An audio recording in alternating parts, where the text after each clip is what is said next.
Bienvenidos al programa Preguntas y Respuestas. Comenzamos con la primera, viene de Edu Dab y dice: con respecto al libro de Job, ¿hasta qué punto se pueden utilizar los pasajes de los consejos de los amigos de Job? Pregunto porque estos fueron reprochados por Dios. Los amigos de Job no dijeron mentiras. El problema de ellos era que acusaban a Job de pecado por un mal entendimiento de su situación.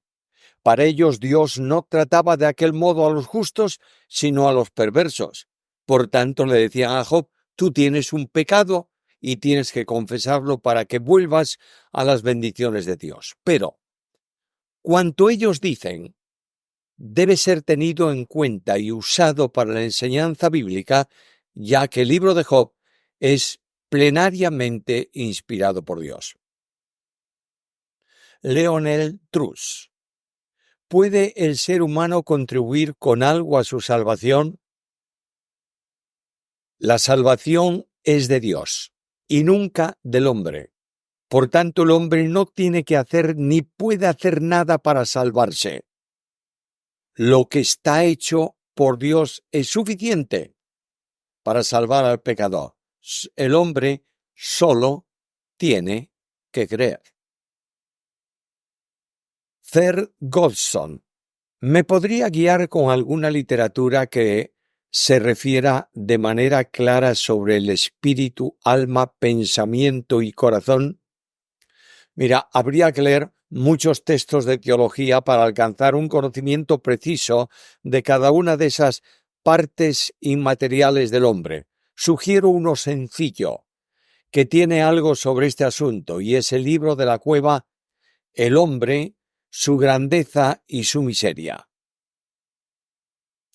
Isaac Saavedra: esta pregunta que vamos a contestar está repetida en otro programa. Vuelvo a recordaros, aprovecho para recordaros que tardamos más o menos un mes o incluso un poco más en responder las preguntas por el número que tenemos.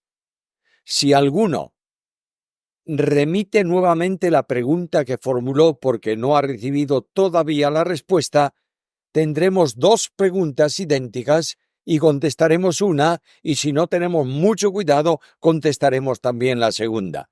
Si tenéis que repetir alguna pregunta porque no llega tiempo, poned por favor: esta pregunta se ha enviado y mencionar la fecha en que la enviasteis para tenerlo en cuenta. Esta pregunta de Isaac Saavedra dice: en mi iglesia queremos preparar un plan de estudio de 5 años para 3 niveles de enseñanza: básico, para bebés espirituales; intermedio, para los niños en Cristo; y avanzado, para hermanos maduros, entre los cuales se espera escoger maestros, consejeros, ancianos, etc. La idea es siempre educar a toda la iglesia. Queremos un consejo de usted. ¿Qué contenidos debemos considerar para cada uno de esos niveles, ya que cada nivel duraría 5 años? El contenido es el mismo, dado con mayor o menor amplitud y profundidad. Para 5 años de estudio debiera haber una panorámica de toda la Biblia, teniendo en cuenta que 5 años supone 250 semanas aproximadamente, con lo que da tiempo suficiente para ese estudio. Pero especialmente el estudio esté centrado, orientado en Cristo, su persona y su obra, porque Él es quien tiene vida. Él es quien permite, viviéndolo Él, vivir en santidad, y Él es también la esperanza para el creyente. Una respuesta para hoy. Perdón. En el libro primero de Samuel 28, 15, 16, ¿era realmente el profeta Samuel quien se manifestó? Quizá usted ya haya dado la respuesta en otras ocasiones, pero no he tenido el privilegio de verla. Sin duda alguna, es un caso único en toda la Biblia, y Dios permitió que Samuel, que había estado vinculado con Saúl desde el ungimiento de él como rey, que le había reprendido por sus pecados, viniera al encuentro para anunciarle el final de su vida. César Augusto Zamora: ¿No ha considerado hacer un podcast tratando las doctrinas y temas relacionados con la Iglesia? Bueno, vamos a estar estudiando la doctrina de la Iglesia en los temas de estudio de los viernes en este canal. Movimiento Juan 3:3. Para que Dios considere un matrimonio es necesario que la pareja se case en el altar obligatoriamente o es suficiente con casarse solo por lo civil o viceversa. ¿Es necesario formalizar ambos, la ceremonia religiosa y el matrimonio civil? ¿Puede ser considerado matrimonio a los ojos de Dios con un pacto de fidelidad entre la pareja sin realizar ninguna ceremonia religiosa o civil?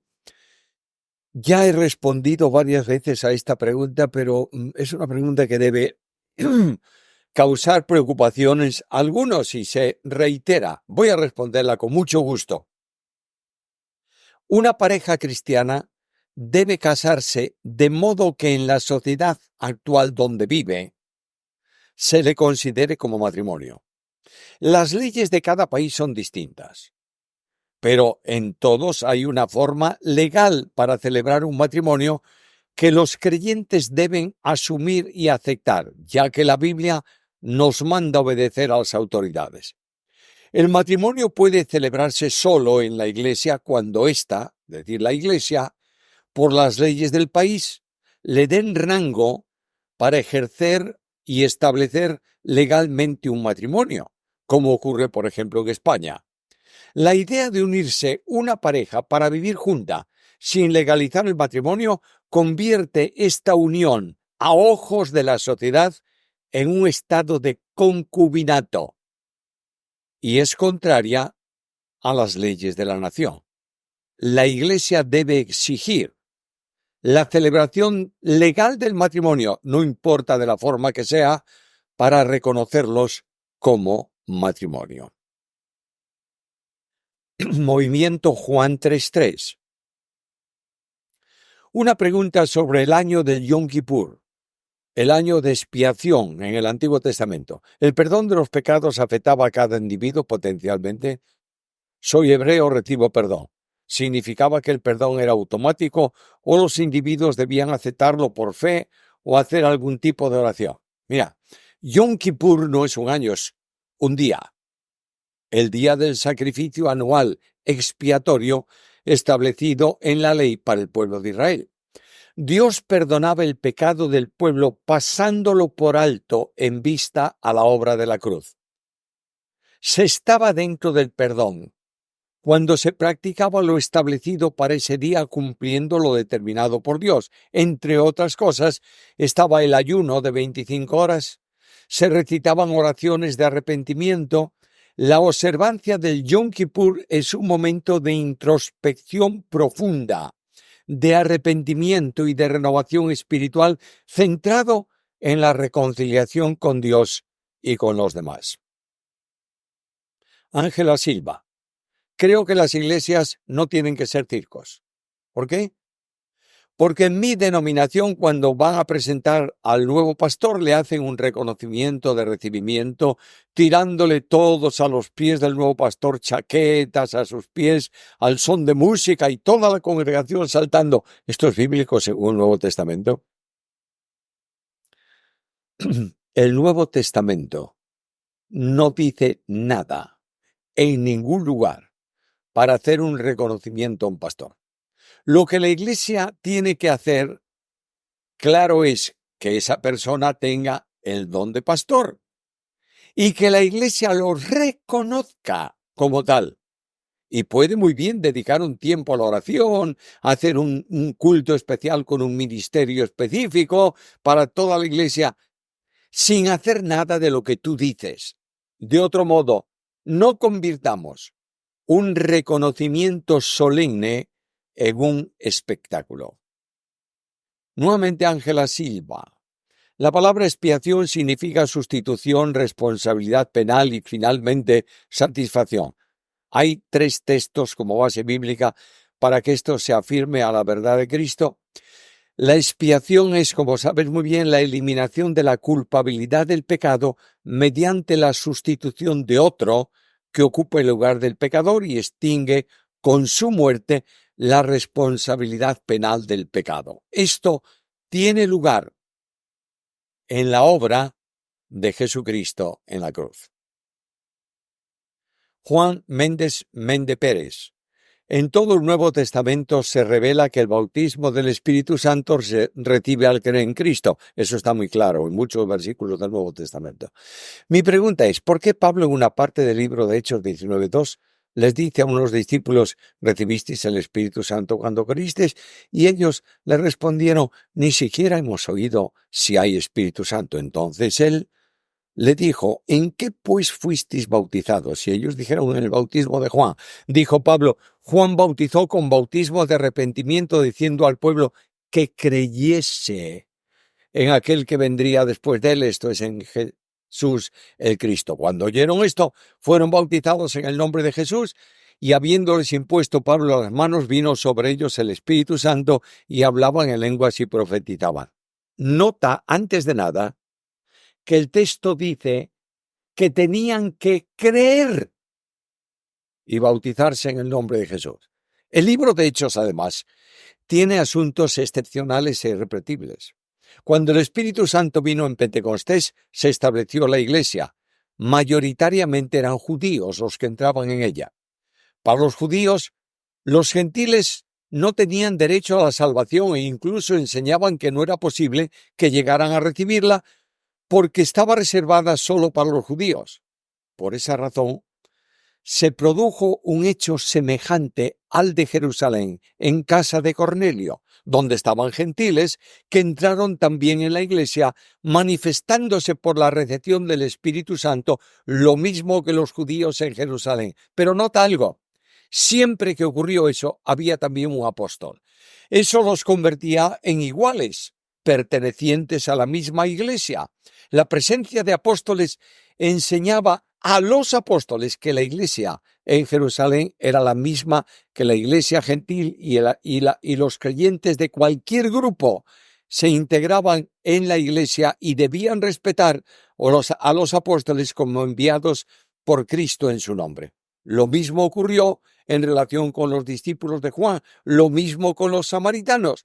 En cada uno de estos casos se repetía lo que ocurrió en Pentecostés, porque entraba un nuevo grupo étnico, digamos así, o social, a la iglesia. Luego de eso, nunca más se volvió a repetir, porque ya se había manifestado que la iglesia era una y que los creyentes, fuesen de la condición que fuesen, eran lo mismo. Juan Méndez Pérez. Mateo 26:41. Velad y orad para que no entréis en tentación. El espíritu está presto, mas la carne débil. La pregunta es, ¿por qué será que aunque ore con fe y con sinceridad de corazón, muchas veces caigo en la tentación?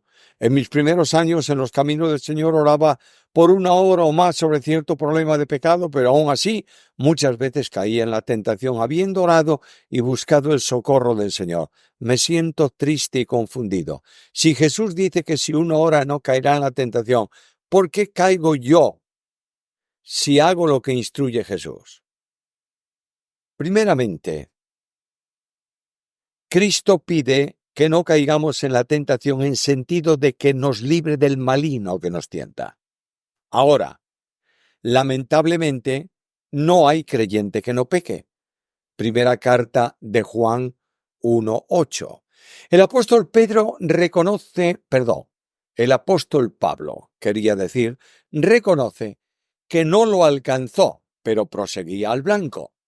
La oración es vital en la lucha contra nuestra condición pecaminosa, pero es el Espíritu el que lucha contra la carne. De ahí que la oración más bien debiera ser que nos mantengamos bajo el control del Espíritu. En cada caída confesamos nuestro pecado y sabemos que Dios ya los perdonó en Cristo y que la comunión se restaura nuevamente con Él a pesar de nuestras caídas. César Fernández, quisiera saber qué tipo de predicación será en la gran tribulación por los 144.000, los dos testigos y el ángel. ¿Será con la Biblia como oro o será de otra manera? Espero que se entienda lo que quiero decir. Gracias por el anhelo que transmite para estudiar la palabra. no hay mensaje de Dios que no venga de la Biblia.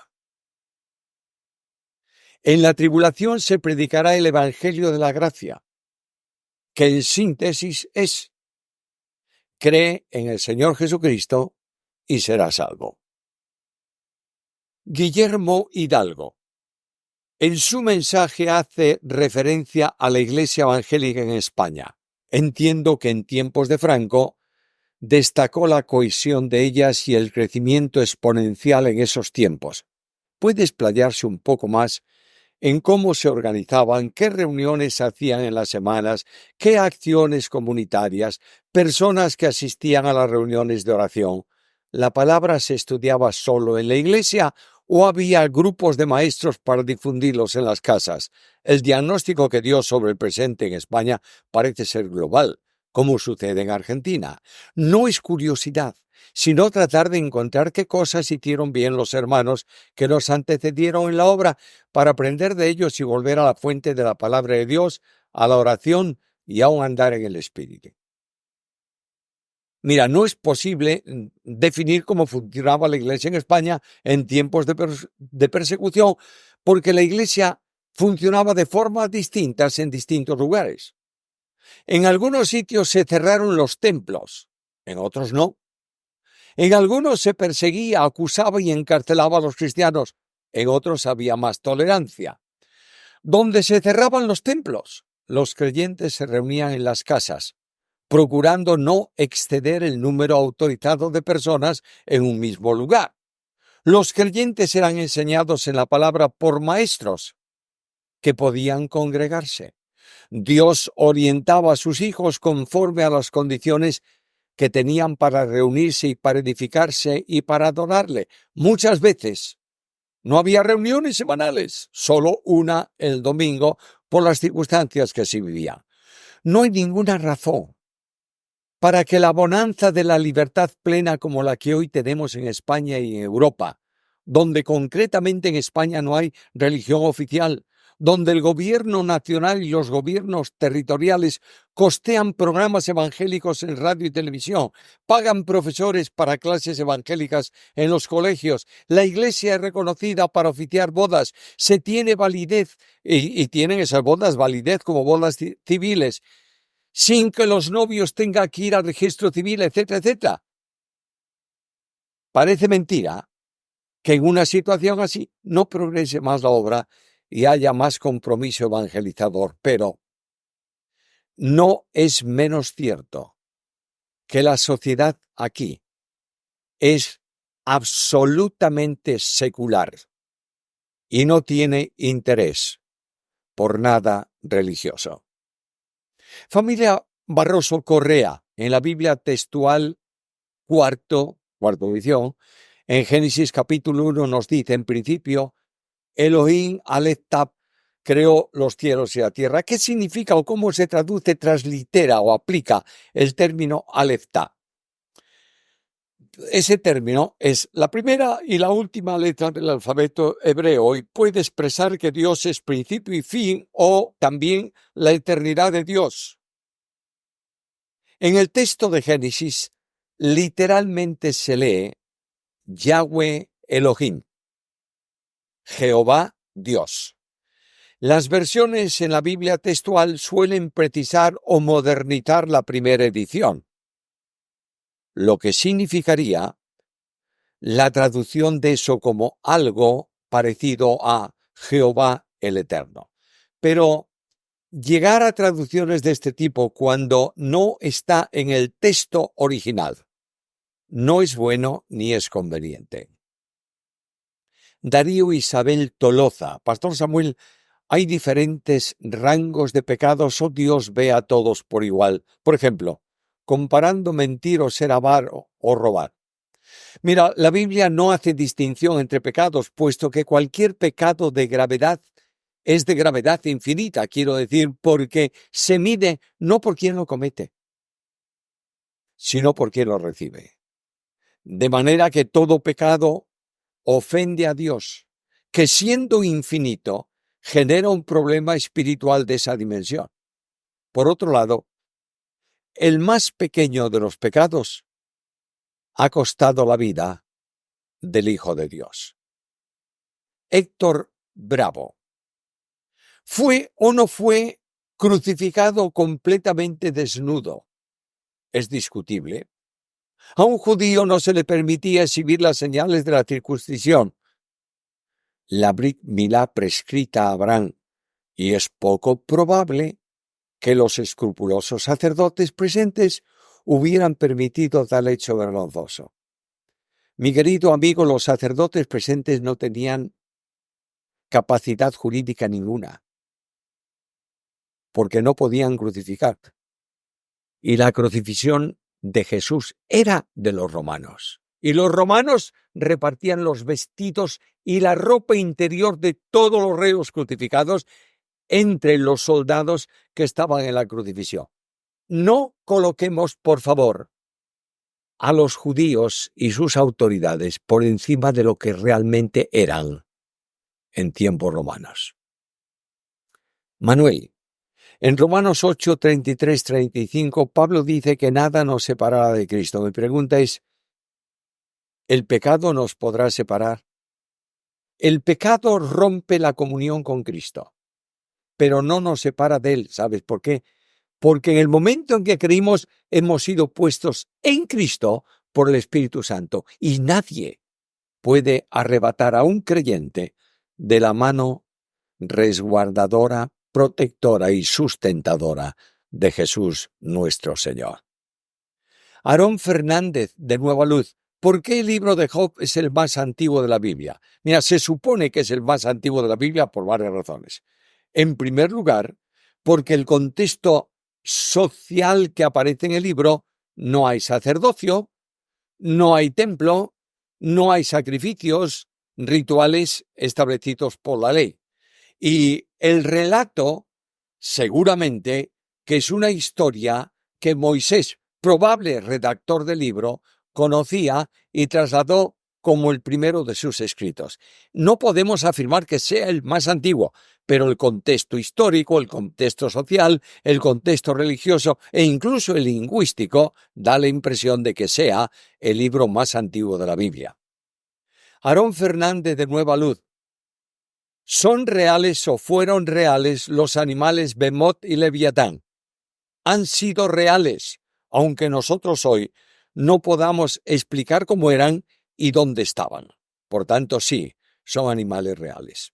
Con esto terminamos nuestro programa del día de hoy y volvemos a invitaros para estar presentes en el siguiente programa de preguntas y respuestas. Mientras tanto, pedimos vuestras oraciones para que Dios conduzca nuestro pensamiento y reflexión al responder las preguntas para que sean, primero, conforme a la Biblia y segundo, sean utilizadas por el Señor en su poder para edificación de su pueblo, con lo que nos sentimos bendecidos y agradecidos. Que el Señor añada sobre cada uno su bendición.